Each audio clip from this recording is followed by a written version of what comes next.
you could be Walt Disney's neighbor. Welcome back, friends. I hope you had a magical week. We've got some new merch to discuss, a literal Disney utopia that I am kind of afraid of, and a major change to the parks. All right, let's get into it. We're getting an exclusive Epcot merch item at the Disneyland parks that I'm so excited about. We're getting a limoncello themed Minnie Mouse headband, and it's super cute. It's got yellow sequins and a blue headband, as well as a unique limoncello inspired mini bow. My favorite part about it though is this super cute limoncello little pin.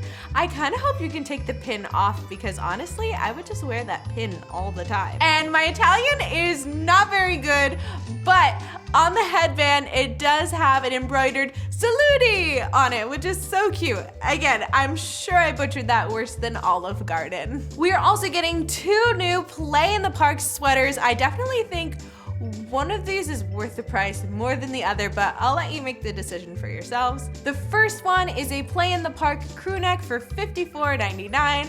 Now, what I really like about this is that on the park icons, they're actually embroidered rather than screen printed, which I do feel like Disney kind of tends to lean towards the screen prints, and the embroidery overall I feel like gives it a more expensive look. And especially if I'm spending $54 on something, like I want it to look nice. So both of these sweaters can be found at Russian River Outfitters and California Adventure. Now the second sweater comes in a little bit cheaper at $44.99. So you know, a little bit $10 left, but it does not have that special embroidery element that for me, again, I feel like makes it have a nicer overall feel. These are screen printed. Just for me, I think I'd prefer the embroidery one, as long as it's not scratchy. We've also got a brand new dress coming to the dress shop in downtown Disney, which I'm really excited about. This is Princess Tiana inspired. Something I really love about this dress is the fact that it's a business dress. A lot of the dresses from the dress shop are, you know, like very fun, but not necessarily something you could wear in like a business office setting.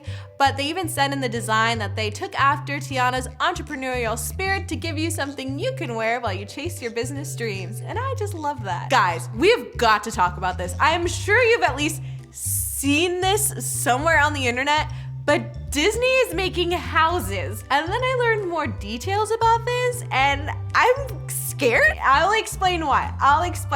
The reason why is that it's not even close to the parks, like at all. It is in the middle of the desert, like Coachella Valley. Just terrifies me is the fact that like the area where you're living is like super cool.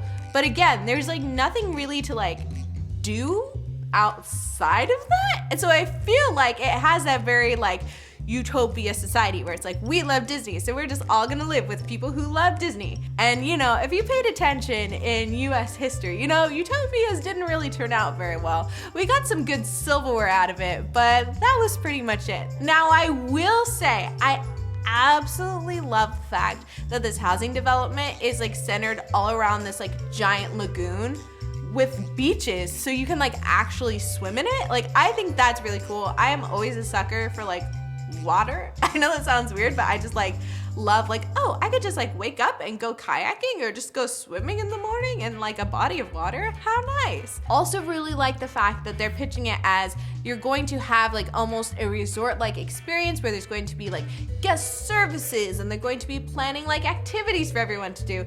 Again, kind of culty, but you know, I am giving them the benefit of the doubt. As to why they had it placed in the middle of the desert, the reasoning was that it is actually in the same community that Walt Disney had his vacation home in. So, you know, kind of makes up for it. But I do feel like it's kind of a hard sell for people who like love Disneyland to ask them to live further away from Disneyland. But who knows, maybe they'll like build a bullet train or something and you can just get there in like 20 minutes. There's going to be 1,900 housing units planned and the entire neighborhood is going to be named Cotino, which again, intriguing, I don't know, sounds kind of fun. And the area itself is actually being zoned for just more than a housing area. It's also being zoned for hotels, a mall, and much more, which again could add to that Utopia vibe. So like you just like go there and you never have to leave.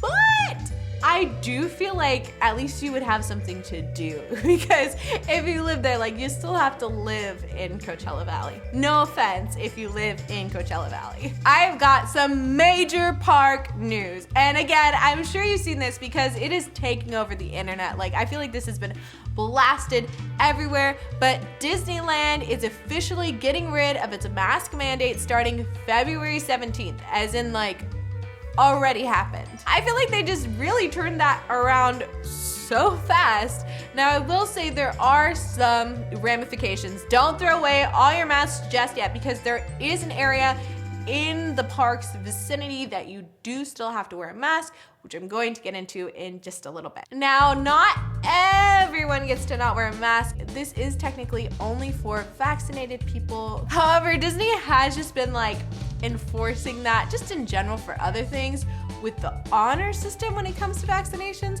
So I don't necessarily see them like implementing anything like more than that, especially because the turnaround was so quick. You would think if they actually had systems in place to check that, it would take them a little bit of time. You no longer have to wear a mask outside, inside, in attractions, or in restaurants.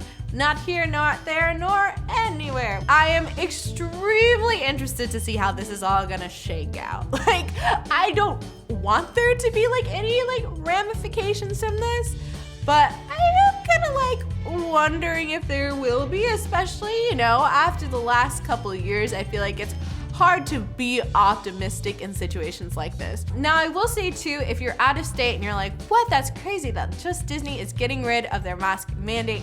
It is the entire city of Anaheim who is loosening their restrictions as a whole versus places like Los Angeles, where you do still have to wear a mask indoors.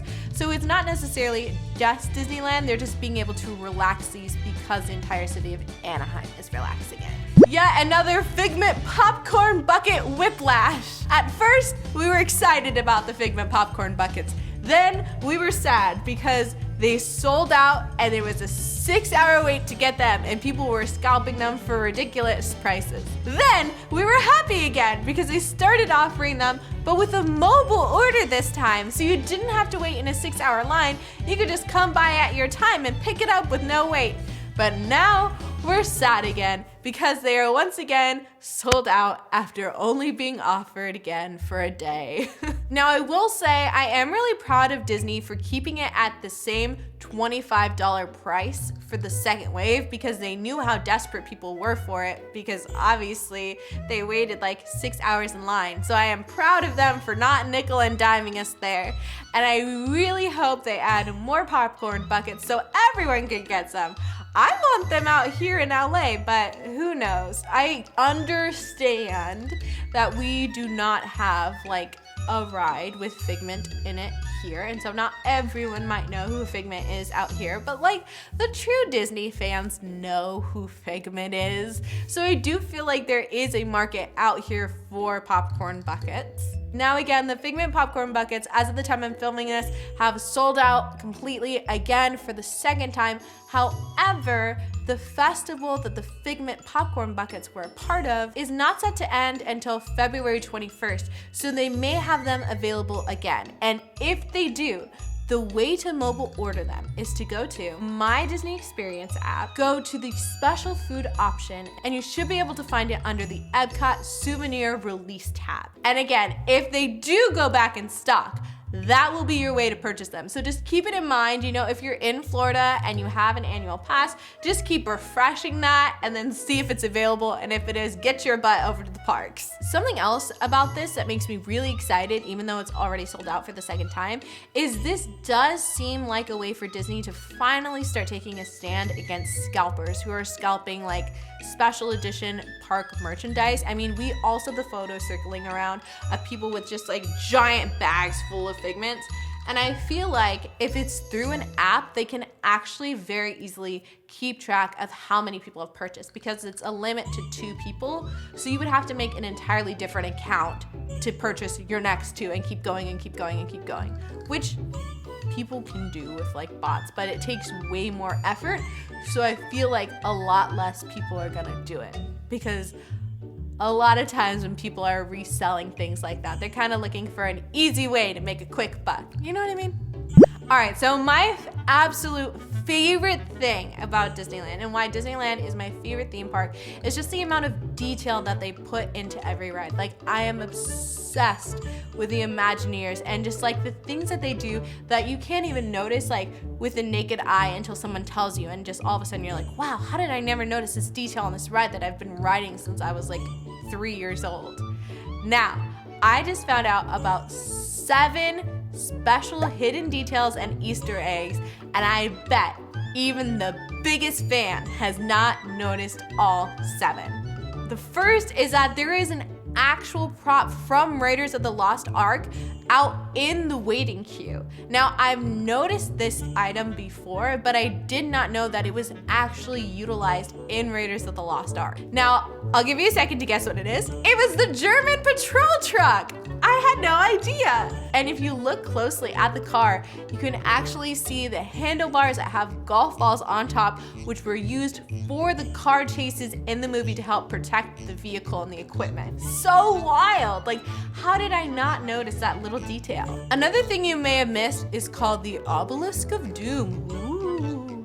So this is an artifact that actually shows you all of the things that you are going to go through in the ride. It shows like the spikes, it shows snakes, like it actually reveals all of the hidden traps of the temple before you even get on the ride. Now, I'm not going to give you the exact location for this because I want you to have the joy of finding it yourself, but it is early on in the line queue where you can find this artifact. They've also got hidden maps of the temple inside of Indiana Jones' office. So if you look at the papers on Indiana Jones' desk in his office, you can actually see diagrams of the temple, aka the ride, that actually maps through the experience that you're about to go on, which is really cool. I can't believe, again, I just missed this super small detail because I feel like I've peered in there so many times, but I never realized like, oh, that map is an exact map of like where I am.